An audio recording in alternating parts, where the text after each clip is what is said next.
everybody. So today is Saturday. That means it's time for family movie night. And this week we are continuing on my Jane Austen month and actually threw in a bonus. So we're going to be doing 7 weeks of Jane Austen month. So it's like 2 months of Jane Austen month this year, which I'm really excited about. Today we're talking about An American in Austen, which just aired as part of Hallmark's Jane Austen month.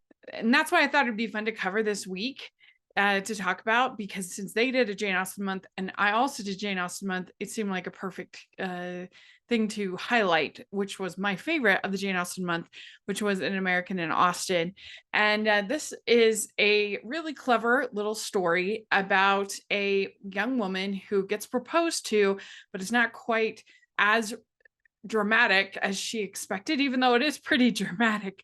And she ends up having this dream where she is in the world of Pride and Prejudice. And of course, she makes one change, and that makes another change, makes another change, makes another change, and it affects all the characters and all the story. And if you're a fan of Pride and Prejudice, it was fun to see this modern character in the world of Pride and Prejudice, and also to see all the different ways the characters could have gone, and to have a character who's telling all the characters, like Mr. Collins and Charlotte and Mary and Lizzie and everything, telling them what, you know, we as readers are thinking and what we wish that they would know.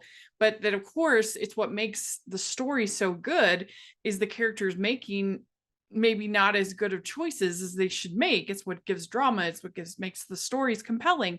And so when you warn them of those choices, all of a sudden the story isn't as good, and you can't get necessarily the happy ending that you got because of the bad choices anyway. And and just to have this like modern voice in the world of Pride and Prejudice was really fun. I think this was well made. I think the costumes and their sets and other things like it, for a small budgeted film, I think they did a pretty good job. And it did remind me a lot of Lost in Austen, which I watched for the first time. And I think that I'll have to do that for Jane Austen month one of these days, because I think that it was very entertaining. I enjoyed sort of the take on the different characters, and in that one it's nice because they have a little more time. They have 4 days or 4 episodes, and they also show a little bit of the modern world in Lost in Austen. They don't show that at all. They don't show any of Jane being in the modern world like they do in Lost in Austen. But nevertheless, they do quite a bit with the time that they have. It does still feel pretty rushed, the last little bit of making everything right for Lizzie and Darcy and making everything right for Lydia and everybody else. So that feels a little rushed, but you know, they only have so much time. I kind of wish that they had made it into a 2-parter. I wish that for the sensibility that they did as well. But I really liked Eliza Bennett playing Harriet in the lead in this movie. And it's so amazing that her name's Eliza Bennett and she's playing in the world of Pride and Prejudice. I actually got to talk to her for Hallmark's podcast, and I asked her about that. So that was really fun. Well, being named Eliza Bennett, it had to be just total kismet for you to get this role, being in Pride and Prejudice. Yeah, when they offered it to me, I wasn't sure whether that was like 90% of the reason. But yeah, my parents, if you can believe it, they didn't really even connect the dots, obviously because it's Elizabeth Bennet in the book. So they kind of were like, oh no, she gets called Lizzie, and but I think occasionally she does get called Eliza. I don't know whether that's correct or not. But yeah, if you can believe it, my mum didn't even make the connection, and then I've got asked about that so many times. So yeah, it's crazy. I was meant to at least do something to do with Pride and Prejudice at some point. Yeah, I was gonna ask, did you feel like you were born to play this role? Well, yes, I guess you could say most people would have thought that at some point I should have played Elizabeth Bennet, but this is kind of a fun version of it that I get to play opposite Elizabeth Bennet, and I actually play American in it. So it's so yeah, not really what the OG name was for, but no, it was so fun to sort of to do a version of Pride and Prejudice that was such a twist on it as well, and had a lot of humor in it. I also really enjoyed Bert Seymour, who plays Ethan, the boyfriend. He's not in the movie that much, but he was so endearing and so patient and so kind, and they had nice chemistry. I really liked them together.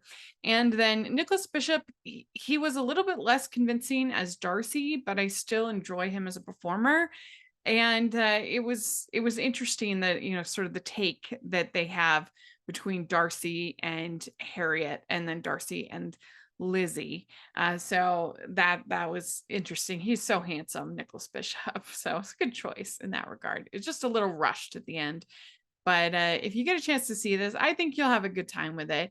It's a fun, creative take on Pride and Prejudice that we really haven't seen before.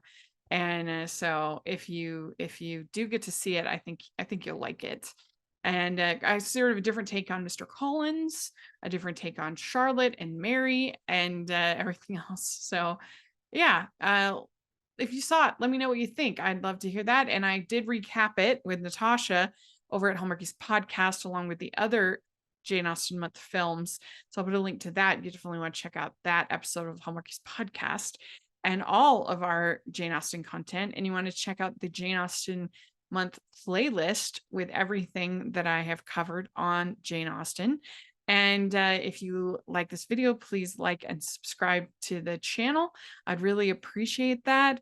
And then also they have the merch store where you can get Jane Austen inspired merch in there. So take a look at that, and the Patreon group. And that's the best way you can support me. I sure appreciate it. And thanks so much, everybody. We'll talk to you later.